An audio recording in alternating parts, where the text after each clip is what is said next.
let's spend a little time on number 5. Sir. Bobby's Dallas Cowboys. The Dallas Cowboys are also 8-3. I would say that they are the most talked about 8-3 team, not just here, but also Mhm. nationally, because everyone it feels like everyone's waiting for the bottom to fall out Yep. and for Dak to make that next big mistake. What I'll say is that so far he he's heard the criticism and he's gotten better, right? I Yep. mean, 45 points on the Commanders. Now the Commanders ain't shit. Like they beat us, but like we know, like in the grand scheme of things, Right. for the upper echelon NFL teams, they're nothing. But Dak throws for 331 and 4 touchdowns. I mean, he looked great, Yep. absolutely great this game. Um, but again, like convince me, they haven't beaten anybody with a winning record. Like, why should we believe in them? So, I mean, yeah, I mean that's a valid point, but I What? I will say it looks like right now that Dak Prescott has turned the corner.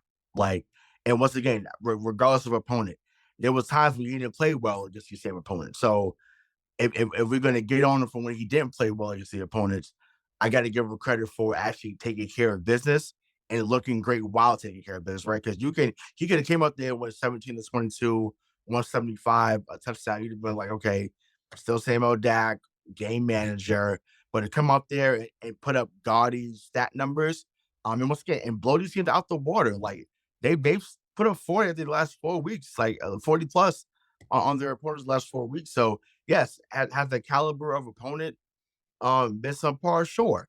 And once again, but it goes back to what we talked about at the beginning about it is hard to get a win in the NFL. It's hard.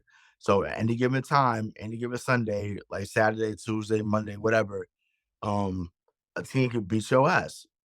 Plain and simple. And Dallas said, nope. When y'all come into AT&T Stadium, when y'all come into Jerry World, you know, you're leaving with a souvenir cup and an ass whooping. And that's what's been happening. In their Yeah. last 5 games Mhm. in their last 5 games, they have put up 40 points 3 times. Crazy. And the other was obviously 33 to 10. But they lost against the Eagles. But like if you just look at their ever since that Eagles loss against the Giants, 49-17, Yep. Panthers 33-10, Commanders 45-10. So like I am the biggest asshole to Bobby when it comes to the Cowboys. But if we're just Mhm. I can say this because he's not here and I won't have to hear his response. This is probably the best Cowboys team that we have seen in quite a long time because Yeah. even when they went, what was it, 14-2 a couple years ago, Yep. their defense wasn't good. That was all offense. This Right. team, like this team scored 70 points in the first 2 weeks, and the majority of that was on defense. Yep. Yep. So they're going to Yeah. be a I real mean, yeah. tough out. Yeah. I mean, yeah, real tough out. Listen, Deron Bland has been sensational from the safety position. Congrats on him on getting that record on Thursday as well. For most INTs returned. Um, I could have sworn Roddy Woodson or somebody else at Rodney Lott that had that, but and maybe he did have to break. He just ended up breaking it. So shout out to him. But yeah, eventually they will miss Trey Diggs eventually. Um, it just may not show up until the playoff time. Once again, there's teams on this list that they're going to have to see. Um, and once again, if they run the ball well, it's a different story. Um, I still would, even though we've been praising Dak, I still wouldn't want to put it solely on his shoulders to win the game. But at some point, your quarterback has to be the reason why you win, and he hasn't been.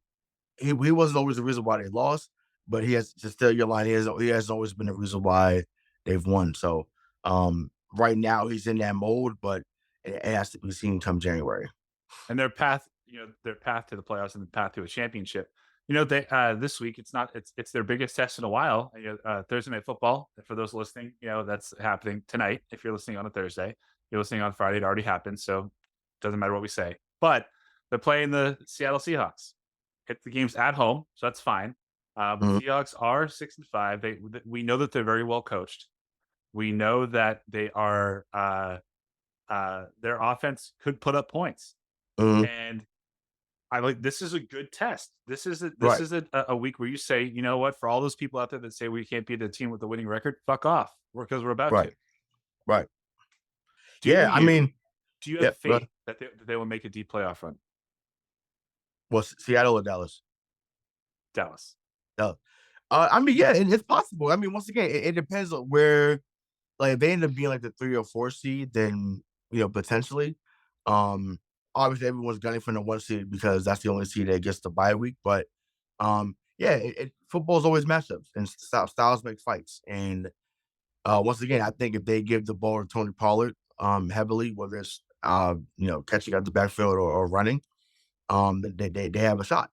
And they're at a point now the run has to start the pass. I would not put it in Dak's hands 50, 60 times. You have to have balance. So if Dak's going to throw about 35 times, Tony probably needs 25 attempts. And if they do that, then they essentially can get to at least to the NFC Championship game for the first time, since Bill Clinton was in office.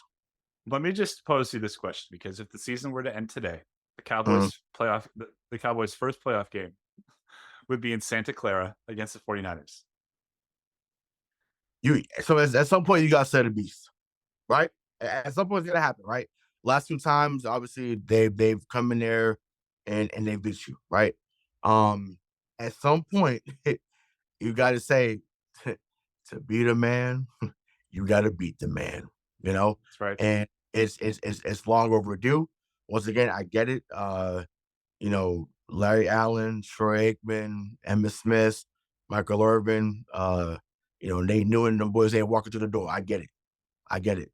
But Michael Parsons is there, Lane Vander Esch is there, um, Zach Martin is there, Paul is there. So you got your new wave of stars there. Make it happen. And once again, podcast Micah, podcast P, the other podcast P, you can't. Once again, you turn into Draymond in the NFL. Well, you're more talented than Draymond is, but it's like you're turning into Draymond where you're talking, you're talking a lot of good stuff. Once again, love his rants, love his takes. He's a very sound and articulate brother, so I enjoy his content. However, at some point, the talking has to stop, and that game is won within them white lines, brother. So, uh, you better figure it out. Or as my grandmother said, God rest her soul, boy, you better get right before you get left. So they got to figure it out. They got to figure it out. So if that was the case, I hope it's that because once again, it makes for cinema. It makes for that drama there. So I hope that we get that matchup and whatever round. Because eventually, like I said, they have to set a beast.